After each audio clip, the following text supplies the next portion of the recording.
자, 오늘 인간과 구원 이제 8번째 강의는 칭의, 의롭게 됨 이런 주제로 강의를 하도록 하겠습니다. 자, 여러분 먼저 교환을 메뉴를 한번 보시면요. 오늘날 범하는 오류 중에 하나는 의롭게 되는 것을 용서와 동일시한다는 것이다. 의롭게 되는 것은 용서 그 이상인데 바로 하나님께서 의로움을 선포하시는 것이다 라는 거죠. 자, 이 말을 여러분이 좀 이해를 하시려면 제가 지난번에 한번 언급한 대로 구약에서의 죄사함은 죄를 덮어주는 거였지 죄가 깨끗하게 제거되는 것은 아니라 그랬죠. 그러니까 여전히 죄를 용서하셨어도 죄가 남아있단 말이에요. 그러니까 죄가 남아있는 상태에서는 그 사람을 의롭다고 말할 수가 없는 거예요. 그런데 신약은 다르다는 거죠. 신약 시대는 예수 그리스도의 그 완전한 피로 단번에 구속을 받기 때문에 우리의 죄들이 깨끗이 제거되잖아요. 그러니까 이제 하나님께서는 우리를 의롭다 이렇게 선언하시는 거예요.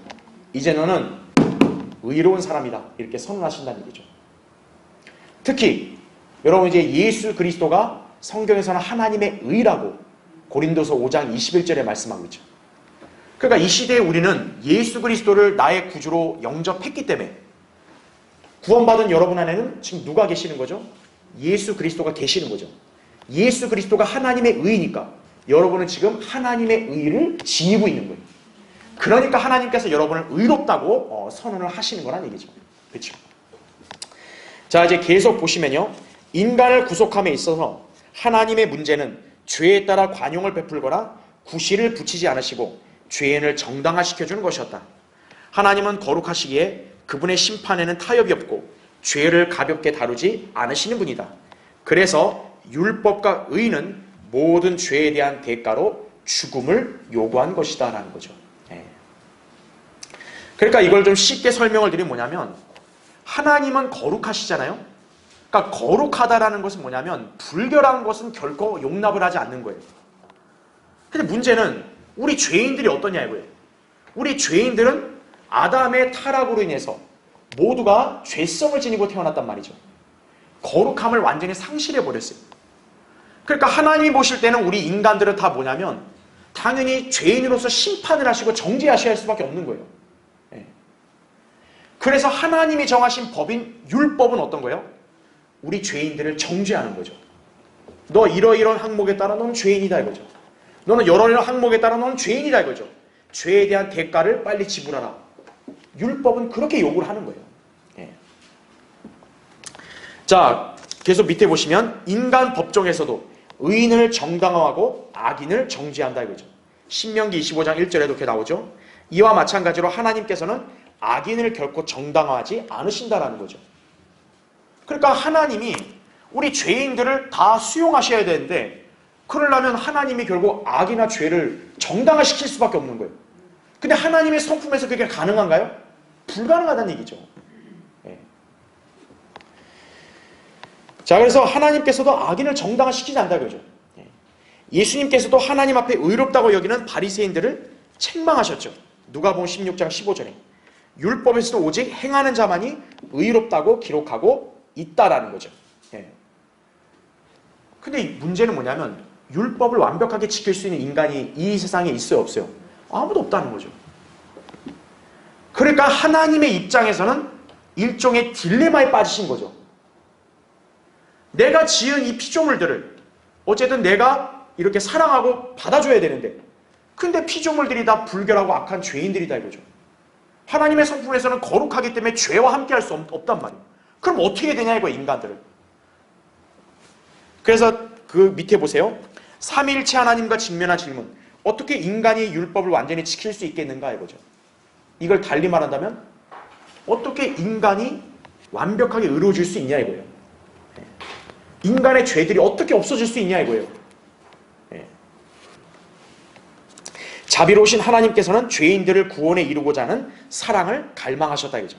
이에 하나님께서는 예수님으로 하여금 인간이 되는 것을 자원하게 하셔서 율법에 따라 온전한 삶을 살게 하시고 그 의의를 얻어서 그를 믿는 자들에게 선물로 주시는 것이었다. 이것이 바로 칭의다라는 거죠. 그러니까 여러분이 어떻게 생각하시면 되냐? 하나님의 입장에서는 죄인들을 정죄해야 돼요. 근데 하나님은 자비로우시고 은혜롭기 때문에 그분이 지은 피조물들에게도 자비를 베푸셔야 돼요. 이게 충돌이 되잖아요. 그러면 어떻게 해야 될까요? 이 죄에 대한 대가와 책임을 하나님이 지시는 거예요. 근데 문제는 하나님은 영이시잖아요. 영이신 하나님이 어떻게 인간의 죄들을 책임질 수 있어요? 그래서 하나님이 인간으로 이 땅에 태어나시는 거예요. 그래서 하나님 자체는 죄를 지을 수 없잖아요. 근데 인간의 죄를 어떻게 짊어질 수 있냐고요. 그러니까 하나님이 죄 있는 인간의 육신의 모양을 이렇게 입고 태어나신 거라는 얘기죠. 그러니까 로마서 8장 3절에 나온 대로 그분이 죄로 태어났다 이 말이 아니라 육신을 입고 태어나야 어떻게 된 거예요? 죄를 짊어질 수 있다는 거예요. 그렇게 함으로써 어떻게 해요? 예수 그리스도가 죄에 관한 하나님의 정죄와 심판을 대신 감당함으로써 이제 그 사실을 믿는 죄인들을 어떻게 하신다고요? 죄들을 다 사해 주시고 의롭다고 선언하신다라는 거죠. 너는 이제 의롭게 됐다 이거죠. 아니 저는 제가 무슨 어떤 선한 행위를 한 게 없는데요. 그래도 어떠는 거예요? 하나님의 의를 소유했기 때문에 너는 의롭게 됐다 이거죠. 칭의라는 거죠. 그러니까 이거는 우리의 행함이나 조건과 상관없기 때문에 선물이라고 지금 방금 얘기한 거예요. 그러니까 네가 한 건 없다 이거죠. 하나님께서 바로 아들을 통해 다 하셨다 이거예요. 너는 그냥 받아들이기만 하라 이거예요. 그럼 그 순간 너는 바로 의롭게 된다 이거죠. 이게 칭의예요. 자, 하나님께서 인간을 의롭다고 선언했다면 거기에 누가 감히 토를 달 수 있을까요? 달 수 없죠. 로마서 8장에도 나오잖아요. 하나님께서 우리를 위하신다면 누가 우리를 정죄하리요? 그러잖아요. 그럴 수 없다 이거죠. 그렇죠? 여러분은 하나님의 놀라운 은혜로 의롭게 되었음을 기억하셔야 돼요. 우리의 도덕적인 성품이 뭔가 부족하고, 그렇죠? 또 우리 성격에 결함이 있고, 우리가 뭔가 이 인생을 살면서 여러 가지 시행착오나 실수를 했다 할지라도 우리가 예수 그리스도를 구주로 믿은 이상 하나님은 우리를 의롭다고 선언하시는 거예요. 그 은혜를 기억해야 한다는 거죠. 자, 그래서 오늘 이 칭의에 관한 이 성경적 교리와 지식들을 우리가 좀 더 자세히 공부함으로써 여러분들이 하나님의 놀라운 은혜를 다시 한번 실감하는 계기가 되시길 바랍니다. 자, 먼저 첫 번째, 의롭게 된다는 것은 무엇을 뜻하는가 이거예요. 자, 밑에 1번을 보세요. 죄인이 예수 그리스도의 의로 옷 입으면 하나님께서는 그를 그리스도의 의 가운데서 완전하게 보신다라는 거죠. 그래서 그는 하나님 앞에서 의롭다고 인정을 받는 것이다 라는 거죠. 이제 성경에서 의는 이렇게 옷과 보통 연관을 짓거든요. 그래서 이사야 64장 6절에는 우리의 모든 의는 더러운 걸레 같다 그러잖아요.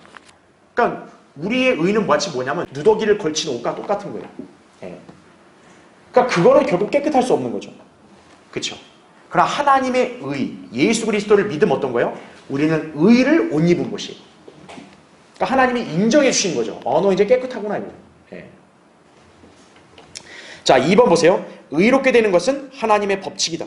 그러므로 그리스도 안에서 믿음을 가진 자는 그것이 하나님께 의로 여겨지게 죄와 형벌로부터 자유롭게 된다라는 것이죠. 그렇죠? 자, 로마서 4장 한번 보세요.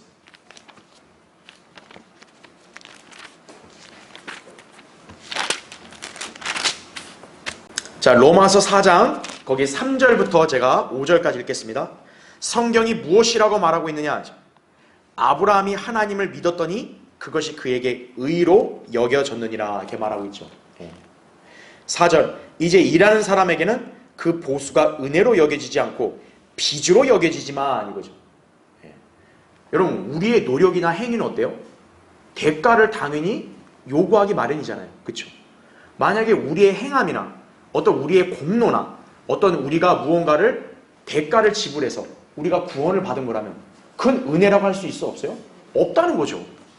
왜? 나도 참여했으니까, 나도 기여를 했으니까 이렇게 된다고. 근데 5절을 보세요. 행함이 없어도 불경건한 자를 자 어떻게 하신다고요? 의롭다 하시는 그분을 뭐하는 사람에게는요? 믿는 사람에게는 그의 믿음이 의로 여겨지느니라 이거죠. 아하. 그러니까 우리의 의롭게 되면 어떤 거예요? 우리의 행함이 없이 우리를 의롭다 하시는 바로 예수 그리스도를 믿는 것으로 우리는 다 의를 받은 거다라는 얘기죠. 그러니까 이게 바로 우리가 믿음으로 말미암아 은혜로 구원받았다는 것을 입증하는 교리인 거예요. 예. 그러니까 우리가 구원받았다는 것은 곧 뭐냐면 하나님께서 우리를 의롭다고 선언하신 것과 똑같은 거예요. 예. 그러니까 우리가 믿음으로 구원받았듯이 우리의 이런 의롭게 됨도 믿음으로 되는 거란 얘기죠. 예. 마치 뭐와 똑같이요? 아브라함이 하나님의 약속을 그대로 믿었을 때 하나님의 그 의라고 인정해 주신 것과 똑같다는 얘기죠. 예. 자, 그럼 이제 밑에 두 번째 보겠습니다. 칭의, 의롭게 됨의 의미를 보면요. 자, 먼저 1번. 죄의 용서와 그에 따른 죄의 형벌의 제거다라는 거죠. 예. 그러니까 의롭게 되려면 일단 뭡니까? 일단 죄가 사해져야죠. 그렇죠? 그리고 죄에 대한 대가까지도 모조리 다 어때요? 이게 탕감을 받아야죠. 자, 밑에 괄호 1번 보세요. 거룩하시고 의로우신 하나님께서 죄를 용서하시는 것은 작은 일이 아니지만 하나님께서는 죄를 용서하시고 정결케 하시는 것을 기뻐하신다라는 거죠. 예. 그래서 거기 미카서 7장 18절 19절에 나오죠. 죄악을 용서하고 그의 유업에 남은 자의 죄과를 간과하시는 주와 같은 하나님이 누구니까? 주는 자비를 기뻐하시고 그의 분노를 영원토록 품지 아니하시나이다. 주께서는 다시 돌이키시어 우리에게 긍휼을 베푸시리니 주께서는 우리의 죄악들을 정복하실 것이요 주께서는 그들의 모든 죄들을 바다 깊은 곳에 던지시리이다 이거죠. 이건 교리적으로 이스라엘에게 당기는 말씀이지만 사실 여기서 우리는 하나님의 성품을 엿볼 수 있는 거예요. 우리 하나님은 분명 죄에 대해서는 진노하시고 심판하십니다. 근데 그거는 잠깐만 하시는 거예요. 그런데 반면에 하나님이 자비를 베푸시는 건 어때요? 영원하다는 거죠. 네. 자, 죄를 용서하시면 어때요? 이제 분노도 간직을 안 하시니까 죄에 대한 형벌도 하나님께서 다 이렇게 사해 주시는 거죠. 자, 그래서 그 다음 페이지 괄호 2번 보세요. 하나님께서는 근거 없이 의롭다고 할 수 없으시다 그죠. 이에 법적 근거를 정하시어 죄를 용서하셨는데 자, 구약에서는 동물의 피였다 이거죠. 히브리서 9장 22절에 나온 대로. 그러나 동물의 피로서는 죄가 용서되었어도 깨끗게 되지는 못했다라는 거죠. 출애굽기 34장 7절. 바로 이게 어톤먼트, 속죄, 덮어주는 거예요. 네. 그러니까 구약 성도들의 죄들을 하나님은 덮어주신 것이지 그들의 죄들을 깨끗게 하지는 않으셨다라는 거죠. 왜냐? 아직 그들의 죄들을 구속할 피가 흘려지질 않았기 때문에 그러는 거예요. 네. 하나님께서는 예수 그리스도의 보혈을 통해 완전한 구속을 이루시어 누구든지 그분을 믿으면 이제 의롭게 될 수 있게 된 것이다 라는 거죠. 그래서 사도행전 13장 38절 39절에 이렇게 나오죠. 그러므로 형제들아 너희가 알 것은 이분을 통하여 너희에게 죄들의 사함이 선포되었으며 믿는 자는 모두 그분을 통하여 의롭게 된다는 것이니라 이렇게 나오죠. 그러니까 여기 딱 성경에서 정의를 내리잖아요. 그러니까 예수 그리스도의 구속 사역으로 우리 죄 사함이 선포됐고 믿는 사람은 의롭게 된다라는 거죠. 자, 그 다음에 이제 2번을 보세요. 그리스도의 의를 우리에게로 넘겨주신다라는 거죠. 자, 이걸 이제 뭐라 하냐? imputation, 전가라고 얘기합니다. 전가. 그러니까 여러분 이거 연관성을 잘 보셔야 돼요. 자, 우리가 칭이라고 했을 때는 의롭게 되는 거잖아요. 그렇죠? 예. 자, 의롭게 되는데 어떻게 우리가 의롭게 되느냐 이거예요. 바로 뭐 때문에요? 하나님께서 전가를 해준다라는 거예요. 전가. 이게 이제 imputation.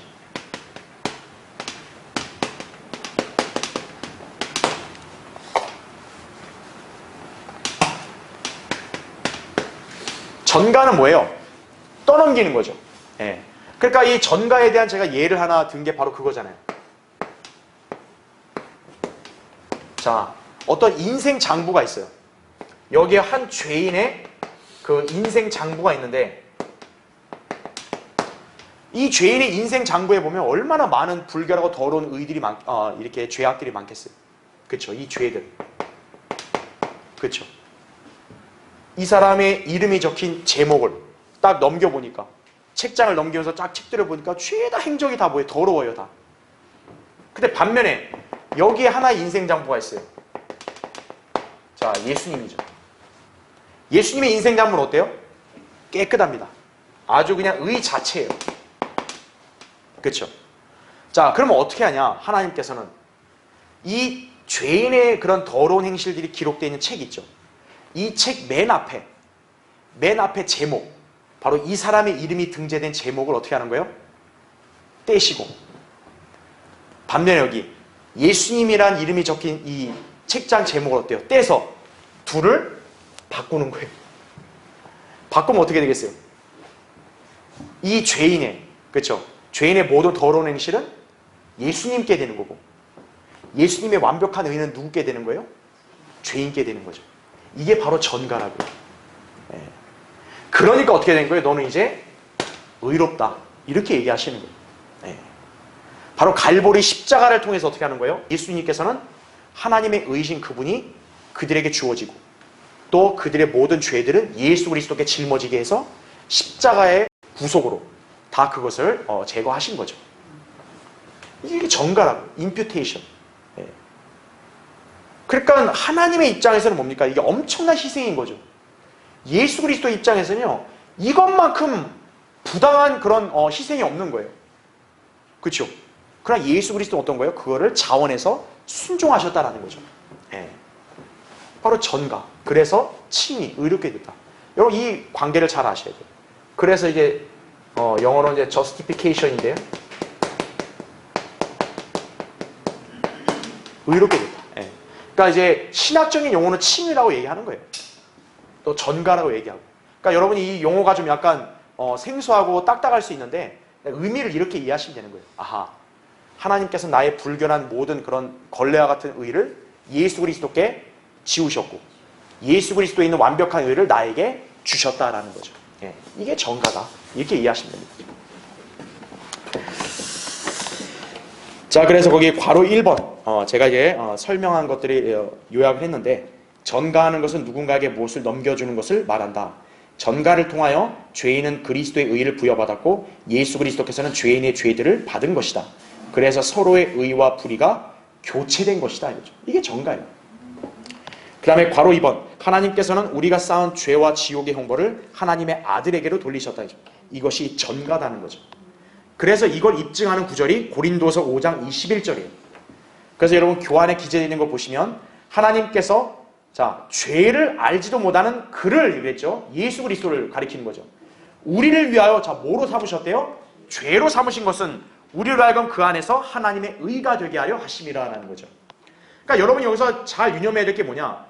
예수님은 단순하게 그냥 우리의 죄들을 대신 짊어진 이 차원이 아니라 그냥 죄 자체가 되셨다라는 걸 아셔야 돼요. 네.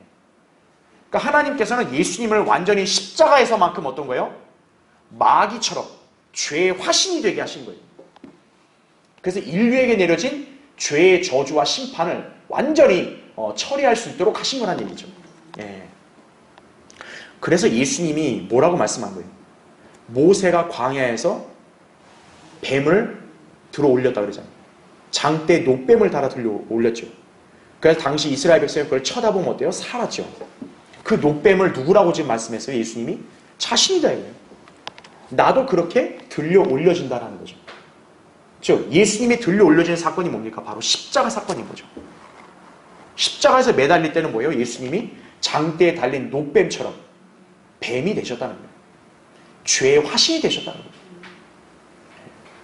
이 땅에 살고 있는 죄인들 개개인을 다 위해서 그렇게 하신 거예요. 자, 괄호 3번. 예수 그리스도의 완전하고 거룩한 의가 죄인에게로 넘겨졌기에 하늘의 시민으로서의 모든 권리를 얻게 되었다라는 거죠.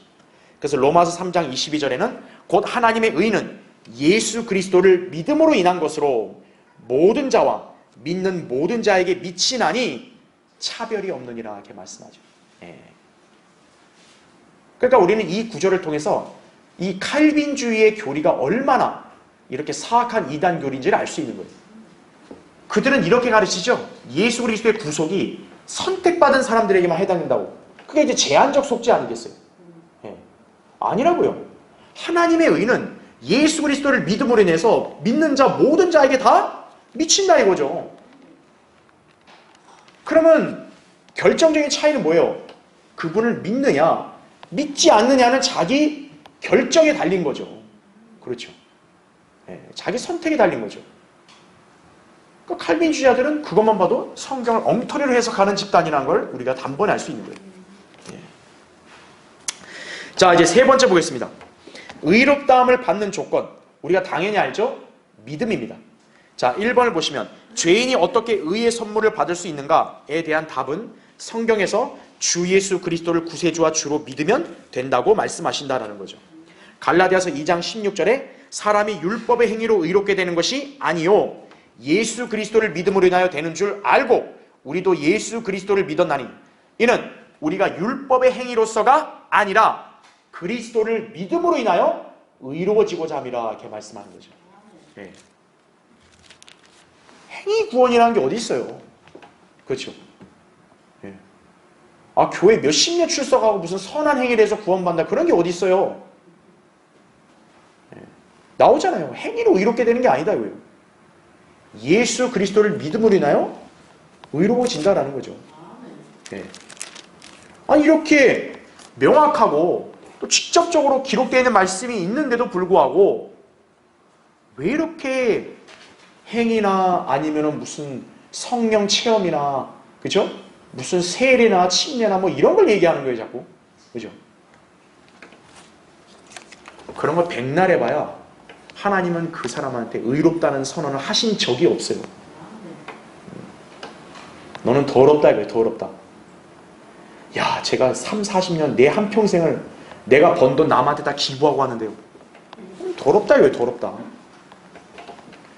예수 그리스도를 구세주로 믿는 그 믿음 하나만으로 너는 의롭다 이렇게 선언하시는 거예요.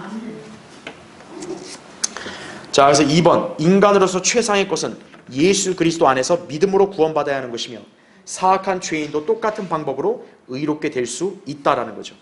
로마서 3장 26절에 곧 이때 자기의 의를 선포하시면 자신도 의롭게 되시고 또한 예수를 믿는 자도 의롭다 하려 하심이니라 이렇게 말씀하는 거죠. 자, 이제 네 번째 보겠습니다. 자, 의롭게 되는 수단. 자, 먼저 1번 하나님이시죠. 하나님은 의를 만드신 분이시며 또 우리에게 의를 주시는 분이시다라는 거죠. 그래서 로마서 8장 33절에 하나님께서 택하신 자들에게 누가 혐의를 씌우리요? 의롭다 하시는 분은 하나님이시니라 이거죠. 혐의를 씌우는 데의 규제는 바로 마귀죠, 보통. 예. 마귀의 특징은 바로 인간들을 정죄해서 멸망으로 향하게 하는 거예요. 예. 근데 마귀가 아무리 구원받은 성도들에게 혐의를 씌우려고 해도 어때요? 하나님이 이미 의롭다고 하셨다라는 거예요. 왜냐? 하나님의 아들이신 완벽한 의를 소유했기 때문에 그러는 거죠. 예. 그 때문에 아무리 자잘이 뭐 왈가왈부 뭐 한다 할지라도 하나님이 의롭다 했으면 끝난 거예요. 반대로 하나님이 의롭다고 하지 않았다면 어때요? 인간이 무슨 수를 써도 결코 의롭게 될 수 없는 거예요. 의롭게 하시는 것은 전능하신 아버지 하나님께서 행하시는 사법권이다 이거죠. 자, 밑에 2번 은혜, 의롭게 하는 근간이고 원천입니다. 아까 제가 설명한 그대로예요. 우리가 믿음으로 말미암아 은혜로 구원받았듯이 우리도 은혜로 의롭게 된 거죠. 어떤 우리의 대가나 어떤 노력이 아니라는 거죠. 그리스도 예수 안에 있는 구속을 통하여 그의 은혜로 값없이 의롭게 되었습니다. 값없이 이거예요. 로마서 3장 24절이죠. 디도서 3장 7절에 이는 우리가 그의 은혜로 인하여 의롭게 되어 영원한 생명의 소망을 따라 상속자들이 되게 하려 하심이라 이렇게 말씀하는 거죠. 자, 그 다음에 3번 이것도 중요합니다. 바로 수단이 뭐였어요? 보혈이라는 거죠. 이건 제가 아까 설명한 대로 구약 성도들과 신약 성도들의 결정적 차이는 바로 보혈의 차이인 거예요. 네. 의롭게 하는 근원이고 기반은 보혈이다 이거죠. 그분의 보혈이 흘려졌기 때문에 우리의 모든 죄들이 사해지고 구속된 거죠. 그러니까 우리가 의롭게 되었다라고 이렇게 말씀할 수 있는 것이죠. 그렇죠? 그래서 여러분 거기 로마서 5장 9절을 보면 그러므로 이제 그의 피로 의롭게 되었으니 더욱더 우리가 그를 통하여 진노로부터 구원받게 되리라 이렇게 말씀을 하고 있는 것이다 이거죠. 그렇죠? 예. 자, 다섯 번째 부활의 증거는 뭐냐? 부활은 의롭게 되었음을 증거하고 선포하는 것이다 라는 거죠. 예. 그러니까 여러분이 잘 아셔야 될 게 뭐냐면 예수 그리스도가 다른 인간들과 달리 죽었다가도 다시 살아나셨잖아요. 그러면 그 비결이 뭐냐 이거예요. 그렇죠? 왜 인류 역사 가운데서 분명히 죽었는데 스스로가 어떻게 다시 살아날 수 있냐 이거죠. 그게 바로 뭐냐면 예수 그리스도가 의로우신 분이기 때문에 그렇다는 거죠. 그래서 거기 로마서 4장 25절 보면 예수께서는 우리의 범죄함을 인하여 들여주셨고 우리의 의롭게 하심을 위하여 다시 일으켜 주셨느니라 그러죠. 그러니까 예수 그리스도가 하나님의 아들이시기 때문에 부활을 한다고 로마서 1장 4절에 말씀하고 있어요. 예. 그러니까 하나님의 아들이라는 증거는 뭐냐? 그분이 부활하셨다라는 거죠.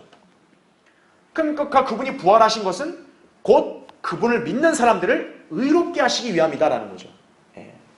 그걸 여러분이 기억을 하셔야 합니다. 예. 자, 이제 6번째 보겠습니다. 의롭게 된 결과. 자, 1번. 우리는 모두 화평을 지니게 되었다는 거죠.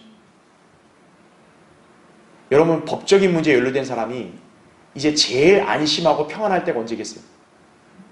최종 법정에서 너는 무고하다. 당신은 무죄라고. 그랬을 때 이제 가장 평안할 거 아니겠어요? 그렇죠? 우리 죄인들에게서 실로 가장 화평을 누릴 때가 언제겠어요? 예수 그리스도를 믿었을 때겠죠. 로마서 5장 1절에 그러므로 우리가 믿음으로 의롭게 되었으니 우리 주 예수 그리스도를 통하여 하나님과 화평을 갖느니라 이거죠. 하나님은 심판주, 재판장이시란 말이에요. 재판장이 분이 이제 죄에 대한 판결을 내려야 되는데 하나님께서 보니까 저 죄인은 완벽한 속죄 제물인 내 아들을 받아들였네 이거죠. 그러니까 어떻게 되는 거예요 이제? 하나님께서 그 사람을 의롭다고 선언하시는 거예요. 그러니까 이제 하나님과 그 죄인 사이에 이제 꺼리낄 게 있어요 없어요? 없어지니까 화평을 갖게 되는 것이죠. 그렇죠. 그 다음에 2번 보세요. 경배, 찬양, 간구를 위해서 하나님의 임재 속으로 가까이 나아간다 이거죠.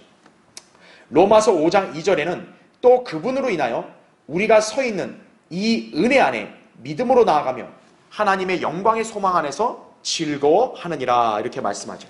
예. 하나님의 은혜에 들어가서 의롭게 되어 새로이 서게 된다라는 거죠. 예. 우리가 예수 그리스도를 구주로 믿음으로써 하나님의 은혜 안에 섰잖아요. 그렇죠? 예. 그러니까 우리는 어때요 이제? 우리에게는 복된 소망도 주어지고 그렇죠? 또 앞으로 다가올 영광을 바라볼 수 있고 그러니까 우리는 즐거워할 수밖에 없다는 얘기죠. 그렇죠? 예. 우리가 의롭게 됨으로써 이런 놀라운 결과들이 생겨나게 됐다라는 거죠. 그 다음에 3번을 보세요. 자, 이거는 좀 의외일 수 있어요. 또 이거는 약간 이해를 못할 수 있어요. 근데 여러분이 이것도 잘 기억하셔야 합니다. 우리가 의롭게 됨으로써 우리는 환난을 당할 수 있습니다. 자, 그리스도인은 하나님과 화평을 가졌지만 자, 세상에서는 이 의로 인해서 자, 뭐를 당할 수 있다고요? 환난을 당할 수 있다라는 거죠. 디모데후서 3장 12절에 이렇게 나오죠. 실로 그리스도 예수 안에서 경건하게 살고자 하는 모든 사람은 자, 뭐를 받는데요? 박해를 받을 것이라. 예. 왜 그렇습니까? 세상은 죄악으로 가득 차죠. 세상은 하나님의 의를 수용해요, 거부해요? 거부하죠. 그래서 예수님이 말씀했죠. 세상은 너희를 미워한다 이거예요. 근데 너희를 미워하기 전에 누구를 미워하는 거다? 바로 주님을 미워하는 거라고 말씀하신 거죠. 그러니까 세상이 주님을 미워하기 때문에 의롭게 된 우리는 주님에게 속해 있잖아요. 그러니까 우리 또 덩달아 미움을 받는 거예요. 그러니까 그걸 아셔야 돼요. 그러니까 세상이 예수 그리스도를 반기고 열광하고 받아들인다. 그건 잘못된 거예요. 세상은 예수 그리스도를 미워하고 거부해야 하는 것이 그게 정서예요. 세상에서. 여러분이 예수 그리스도의 복음을 전하고 하나님의 의를 선포하고 그런 것을 세상은 좋아할까요? 싫어하는 거예요. 그래서요. 좀 조용히 좀 해 이거예요. 근데 저기서 시끌벅적한 그런 무슨 미신적인 행사하면 그거는 가만히 있는 거예요. 근데 예수 그리스도 얘기하면 시끄러워 조용히 해 이거예요. 네. 저 반대편에서 어떤 정신 나간 인간이 우리 인간의 조상은 원숭이다 이렇게 외치고 다니도 가만히 있어요. 근데 예수 그리스도를 구주로 믿지 않으면 지옥 갑니다. 그러면 시끄러워 이거예요. 예, 조용히 해 이거예요. 그게 왜 그러죠? 바로 이 세상이 누구의 관장 아래 있기 때문에 그런 거예요? 마귀의 관장 아래 있기 때문에 그런 거예요. 그 세상은 의를 싫어하는 거예요. 그래서 로마서 5장 3절에도 바로 우리가 환난을 당할 것을 말씀하고 있는 거예요. 그래서 환난을 당하면 어떻게 하라고 그러냐? 인내를 이루라고 말씀하는 거예요. 인내. 그럼 인내를 이루게 되면 우리는 소망을 이제 간직하며 그게 실현될 것이다 라고 말씀하고 있는 거예요. 예. 그 소망으로 인해서 우리가 어떻게 한 거예요? 이 땅에서 환난을 당해도 인내하라 이거죠. 예. 여러분이 세상에서 아무리 고초를 겪고 박해를 당한다 할지라도 하나님의 은혜로 의롭게 된 그 역사를 여러분 이렇게 되돌리고 싶어요? 그러진 않잖아요. 구원받은 것을 버리고 싶어요? 그러지 않잖아요. 예. 그러니까 그런 환난이 와도 인내하라 이거죠. 예. 믿음으로 인내하고 소망을 이렇게 열망하라 이거죠. 예. 자, 이제 결론적으로 우리는 하나님에 의하여 정정당당하게 의롭게 되었다 이거죠. 의롭게 하신 분은 하나님이시기 때문에 우리는 그리스도로 인하여 값없이 의롭게 된 것이다 이거죠. 이사야 53장 11절에 그가 자기 혼의 고통을 보고 만족하게 되리라. 나의 의로운 종이 자기의 지식으로 많은 사람을 의롭게 하리니 이는 그가 그들의 죄악을 담당할 것임이라. 바로 이게 누구를 향해서 하신 말씀이요? 예수 그리스도를 향해서 하신 말씀이에요. 즉 예수 그리스도께서 자기 혼의 고통을 보고 만족한대요. 여러분 어떻게 혼의 고통을 보고 만족을 하나요? 바로 뭐냐면 예수 그리스도는 앞으로 그분을 믿어서 의롭게 될 바로 우리를 보신 거죠. 미리. 그러니까 그 혼의 고통을 기꺼이 만족한다 이거예요. 그래서 그분이 우리의 죄악을 담당했기 때문에 우리를 의롭게 할 것이라고 이미 구약에서 예언하신 거예요. 네. 자, 우리는 믿음으로 인하여 그분의 중재로 의롭게 되었죠. 그렇죠. 네. 그러니까 여러분은 각자마다 날짜는 다르겠지만 여러분이 예수 그리스도를 여러분의 구세주로 정확하게 믿는 그 순간에 하나님은 벌써 여러분에게 딱 선고하신 거예요. 너는 이제 의롭게 됐다죠. 너는 오늘부로 의롭게 됐다. 네. 근데 아직 그런 경험이 없는 사람은 어떤 거예요? 이 땅에 살아있을 때 얼른 이렇게 의롭게 됨을 선언받아야 되는 거예요. 그렇게 하지 않으면 어떻게 돼요? 그 사람은 자기 행위와 자기 어떤 공로와 자기 어떤 그런 성품을 자랑하다가 하나님 앞에 불의한 자로 정죄를 받고 이제 지옥의 심판에 떨어지는 것이. 우리는 이 진리를 외치는 것이, 이 진리는 영원한 반석처럼 확고한 것이라는 것을 기억하시기 바랍니다. 자, 다음 시간에 계속하겠습니다.